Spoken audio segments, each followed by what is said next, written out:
Hello everyone, welcome to my YouTube channel. और हम method in biology होता है उसके अंदर जो ब्लोटिंग टेक्निक होता है उसकी स्टडी कर रहे थे, जहाँ पर हमने परवेज सीडी था उसके अंदर सदर्न ब्लोटिंग होता है उसकी स्टडी कर ली है। एंड आज हम नेक्स्ट देखेंगे कि नॉर्दर्न ब्लोटिंग होता है। नॉर्दर्न ब्लोटिंग होता है उसके अंदर इसका मीन्स क्या होता है, यानी आरएनए को एनालाइज करना, यानी डिटेक्ट किसका करते हैं, तो आरएनए को डिटेक्ट किया जाता है।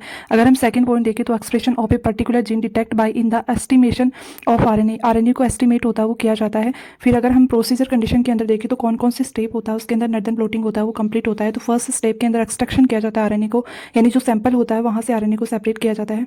RNA fragment separation by electrophoresis के द्वारा आरएनए को सेपरेट किया जाता है। थर्ड स्टेप में ब्लोटिंग की जाती है जहाँ पर इमोबिलाइज किया जाता है आरएनए को, ओनली नाइट्रोसेलुलोज पेपर होता है वहाँ पर। फिर आता है फोर्थ स्टेप के अंदर जहाँ पर hybridization with a specific probe होता है उसका यूज़ किया जाता है। फिफ्थ स्टेप देखे तो एक्सरे जो फिल्म होता है, ऑटो रेडियोग्राफी होता है, उसका यूज़ किया जाता है।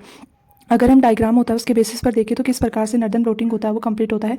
तो यहाँ पर हमने क्या लिया है, सैंपल होता है उसका यूज़ करते हैं। इस सैंपल के अंदर से हमें आरएनए होता है उसको सेपरेट करना होता है। तो आरएनए जब सेपरेट करते हैं, यानी RNA extraction from the given जो टिश्यू सैंपल होता है उसमें से हम जब आरएनए को सेपरेट करते हैं तो आरएनए यहाँ पर डबल स्टैंड फॉर्म, यानी हेयर पिन जो लूप होता है उसके अंदर होता है, फॉर्म होता है।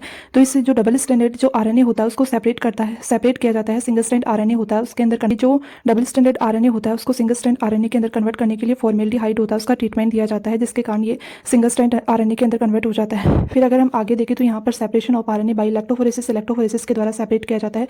तो यहाँ पर जो सेपरेशन होता है इलेक्ट्रोफोरेसिस के अंदर सेपरेशन होता है, तो जो हमने सडन ब्लोटिंग होता है उसके अंदर देखा था कि जो इलेक्ट्रोफोरेसिस के अंदर सेपरेशन होता है तो जो डीएनए का सेपरेशन होता है वो भी जो साइज के बेसिस होता है वहाँ पर किया जाता है। उसी प्रकार से आरएनए का सेपरेशन होता है वो भी साइज के बेसिस पर किया जाता है।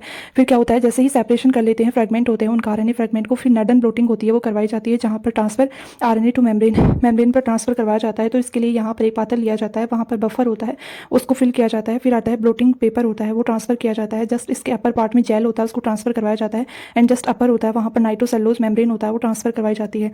फर्दर ब्लोटिंग पेपर होता है उसका यूज़ किया जाता है। यहाँ पर ग्लास होता है उसका यूज़ करके यहाँ पर वेट होता है उसको ट्रांसफ़र करवाया जाता है।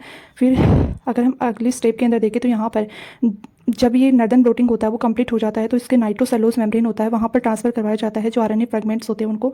अब आरएनए फ्रेगमेंट्स होते हैं वो नाइट्रोसेलुलोज मेम्ब्रेन में ट्रांसफर करवाने के बाद में जो सैंपल जो हमारा डिटेक्ट करना था वो आरएनए होता है वो हम लेते हैं, जिसे हाइब्रिडाइजेशन किया जाता है विथ प्रोब के साथ में हाइब्रिडाइज होता है वो किया जाता है। यहाँ पर मेनली प्रोब होता है वो आरएनए को यूज़ किया जाता है। फिर अगर देखिए आरएनए या आरएनए होता है उसको यूज़ किया जाता है, उसके बाद में हाइब्रिडाइजेशन विथ प्रोब, यानी जो हमने जो नाइट्रोसेलुलोज मेम्ब्रेन के अंदर जो आरएनए था जो हमने डिटेक्ट करना था हमारा आरएनए वो जाकर के बाइंड कर जाता है, हाइब्रिडाइज हो जाता है। तो यहाँ पर जो डिटेक्ट आरएनए होता है उसको विजुअलाइज कर लिया जाता है और RNA on X ray film autoradiography होता है, वहाँ पर ये लाइट होता है उसको इमिट करता है और इस प्रकार से ये बाइंड हो जाता है। तो आरएनए होता है जो हमारा जो डिटेक्ट होता है वो करना होता है वो आरएनए यहाँ पर क्या हो जाता है, शो हो जाता है।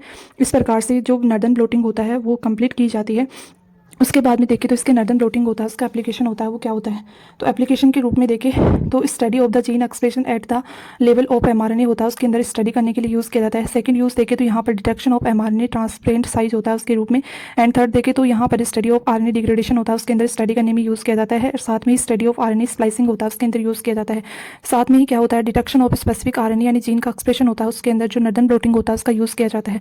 अगर हम शॉर्ट नोट्स देखें जो ब्लोटिंग टेक्निक होता है उसका, तो अगर ये शॉर्ट नोट्स होता है वो आपको अच्छे से याद होगा तो आप इजीली जो क्वेश्चन होंगे ब्लोटिंग टेक्निक से रिलेटेड उनको अच्छे से सॉल्व कर लेंगे, क्योंकि ज़्यादातर क्वेश्चन होता है वो इसी बेसिस पर होता है वो पूछा जाता है। तो आपको ये नोट्स होता है वो बना लेने हैं, जहाँ पर बोला गया है कि जो सदर्न ब्लोटिंग एंड नॉर्दर्न हमने जो कंप्लीट होता है वो डिटेल में पढ़ा है, जबकि वेस्टर्न एंड ईस्टर्न होता है वो अगर शॉर्ट नोट्स होता है वो भी अगर आप याद रख लेते हैं तो क्वेश्चन इजीली होता है वो सॉल्व हो जाएगा।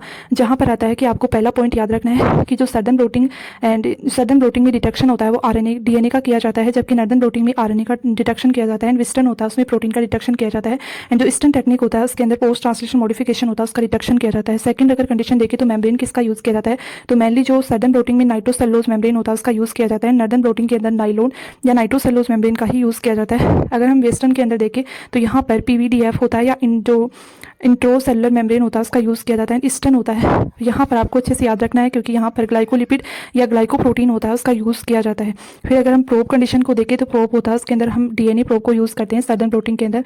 नॉर्दर्न ब्लोटिंग होता है वहाँ पर कॉम्प्लीमेंट्री डीएनए या आरएनए होता है उस प्रोब को यूज़ किया जाता है। ईस्टर्न ब्लोटिंग होता है उसके अंदर एंटीबॉडी होता है उसका यूज़ किया जाता है, ये भी काफ़ी इंपॉर्टेंट है, एंटीबॉडी का यूज़ किया जाता है। तो वेस्टर्न जो ब्लोटिंग होता है उसके अंदर प्रोब का यूज़ किया जाता है। फिर अगर देखिए यहाँ पर ये काफ़ी इंपॉर्टेंट है, मैनोज बाइंडिंग जो प्रोब होता है उसका यूज़ किया जाता है। ये दोनों पॉइंट होते हैं वो काफ़ी इंपॉर्टेंट है। ईस्टर्न के अंदर आपको यही याद रखना है, यानी ग्लाइकोलिपिड एंड ग्लाइकोप्रोटीन का यूज़ किया जाता है, साथ में मैनोज बाइंडिंग प्रोब होता है उसका यूज़ किया जाता है। ये काफ़ी इंपॉर्टेंट होता है, यानी शॉर्ट नोट्स बना करके आप होता है वो जो इससे रिलेटेड ब्लोटिंग टेक्निक होता है उससे रिलेटेड क्वेश्चन होता है उसको इजीली सॉल्व कर लेंगे। अगर हम क्वेश्चन होता है वो देखें तो यहाँ पर भी वाई होता है वो डायरेक्ट पूछा गया है कि जो ईस्टर्न ब्लोटिंग होता है इस the technique for the detection of, यानी ईस्टर्न ब्लोटिंग होता है उस टेक्निक में डिटेक्शन होता है वो किया जाता है। तो आपको याद रखना है, जस्ट अभी हमने शॉर्ट नोट्स बनाया है उसी के बेसिस पर आप इसे क्लियर कर सकते हैं। यानी जो वेस्टर्न ब्लोटिंग होता है उसके अंदर प्रोटीन होता है उसका डिटेक्शन किया जाता है। तो यहाँ पर फर्स्ट पॉइंट देखिए तो specific DNA in the sample, तो यहाँ पर ये ऑप्शन होता है वो इनकरेक्ट हो जाएगा, क्योंकि जो डीएनए होता है उस सैंपल में स्पेसिफाइड करने के लिए हम सदर्न ब्लोटिंग का यूज़ करते हैं। सेकंड पॉइंट देखिए तो स्पेसिफिक आरएनए सैंपल, जबकि यहाँ पर नॉर्दर्न ब्लोटिंग होता है उसका यूज़ किया जाता है। थर्ड कंडीशन देखिए तो specific protein in the sample, यानी ये करेक्ट हो जाएगा क्योंकि यहाँ पर वेस्टर्न ब्लोटिंग का यूज़ किया जाता है। एंड जो ग्लाइकोलिपिड इन द सैंपल, तो अभी हमने देखा है कि जो ईस्टर्न ब्लोटिंग होता है उसके अंदर यूज़ किया जाता है, ये काफ़ी इंपॉर्टेंट है। इस क्वेश्चन का जो करेक्ट आंसर होता है वो थर्ड हो जाएगा। और फोर्थ कंडीशन के अंदर देखें तो स्पेसिफिक ग्लाइकोप्रोटीन, यानी ये इनकरेक्ट हो जाएगा ऑप्शन, तो सी होता है वो करेक्ट आंसर हो जाएगा। इस प्रकार से काफ़ी इंपॉर्टेंट होता है, ब्लोटिंग टेक्निक होता है जहाँ पर अगर आप शॉर्ट नोट्स होता है वो भी कवर कर लेते हैं तो इजीली जो 2 मार्क्स का क्वेश्चन होता है या 4 मार्क्स का क्वेश्चन स्टेटमेंट पूछा जाता है वो अच्छे से कवर कर लेंगे। और अगर वीडियो पसंद आई तो इसे लाइक करें और अपने फ्रेंड्स के साथ में शेयर करें और चैनल को सब्सक्राइब करें। Okay, thank you.